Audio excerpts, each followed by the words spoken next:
Los mecanismos de defensa del yo. Hola, en este video voy a explicar qué son los mecanismos de defensa, cómo funcionan dentro del yo según el psicoanálisis y cuáles son los más importantes. Además compartiré una mirada crítica sobre su utilidad y sus límites en la comprensión de la conducta humana. Primero debemos saber qué son los mecanismos de defensa. Los mecanismos de defensa son procesos psicológicos automáticos e inconscientes que utiliza la mente para reducir la ansiedad, proteger la autoestima y mantener la estabilidad emocional. Fueron descritos inicialmente por Sigmund Freud y posteriormente ampliados por Anna Freud.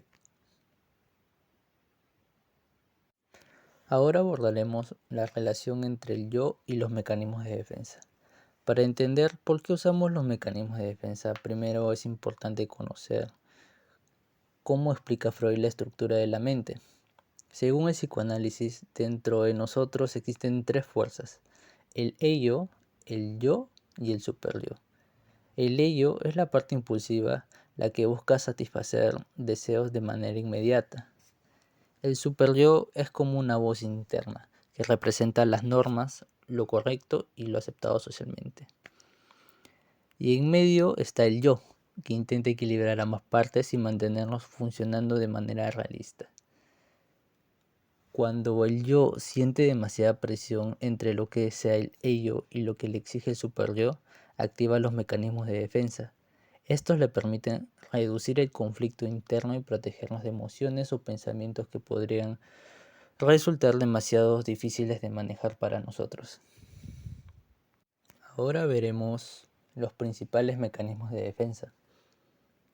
Como primer punto tenemos la represión, que es cuando la mente esconde recuerdos o emociones que duelen. Por ejemplo, una persona que pasó por algo traumático y no logra recordarlo bien. Como segundo punto tenemos la negación, que es no aceptar una realidad porque resulta muy difícil o dolorosa. Por ejemplo, alguien con síntomas claros de enfermedad que insiste en que no pasa nada. Como tercer punto tenemos proyección, que es atribuir a otros sentimientos que en realidad uno mismo tiene. Por ejemplo, estás celoso, pero dices que otra persona es la celosa. Como cuarto punto tenemos la racionalización, que es justificar con excusas lógicas para no ver la verdadera razón emocional. Por ejemplo, no ingresé al equipo porque no me interesa, cuando en realidad sí quería, pero tiene miedo de fallar. Como quinto punto tenemos desplazamiento, que es descargar emociones en alguien más seguro que no tiene la culpa. Por ejemplo, discutir con tu jefe y llegar a casa irritado con tu familia por cualquier cosa. Como sexto punto tenemos la formación reactiva, que es actuar de manera totalmente opuesta a lo que uno siente. Por ejemplo, tratar con mucha amabilidad a alguien que realmente te cae mal.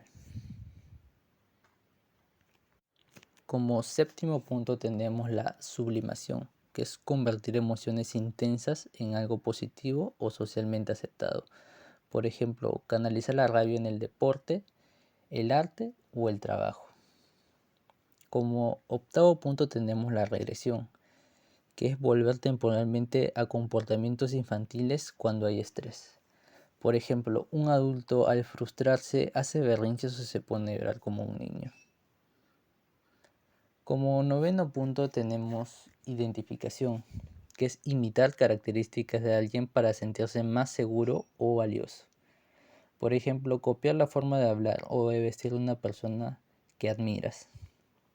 Como décimo punto tenemos la intelectualización, que es pensar solo desde lo racional para evitar sentir emociones dolorosas.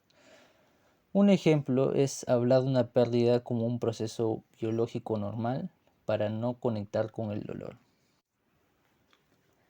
Bueno, a manera de conclusión, los mecanismos de defensa son formas inconscientes que usa nuestra mente para protegernos de emociones que no siempre estamos listos para enfrentar. Reconocerlos no significa juzgarlos, sino entendernos mejor. Cuando los usamos de manera equilibrada pueden ayudarnos, pero cuando se vuelven rígidos o excesivos pueden limitar nuestro crecimiento personal. Una actitud crítica y reflexiva sobre el tema es que aunque los mecanismos de defensa fueron propuestos hace más de un siglo, hoy se considera que muchos de ellos describen comportamientos reales y observables en la clínica. Sin embargo, también existe debate. Son conceptos difíciles de medir científicamente porque ocurren de manera inconsciente, por lo que algunos autores lo ven más como metáforas clínicas que como procesos exactos. Aún así, siguen siendo útiles porque permiten comprender por qué las personas a veces reaccionan de formas contradictorias, se protegen del dolor emocional o evitan situaciones que les generan ansiedad. Desde una mirada crítica, lo importante no es memorizar la lista, sino reflexionar sobre cómo los usamos en nuestra vida diaria y cómo algunos pueden ayudarnos mientras que otros, usados en exceso, pueden limitar nuestro crecimiento personal.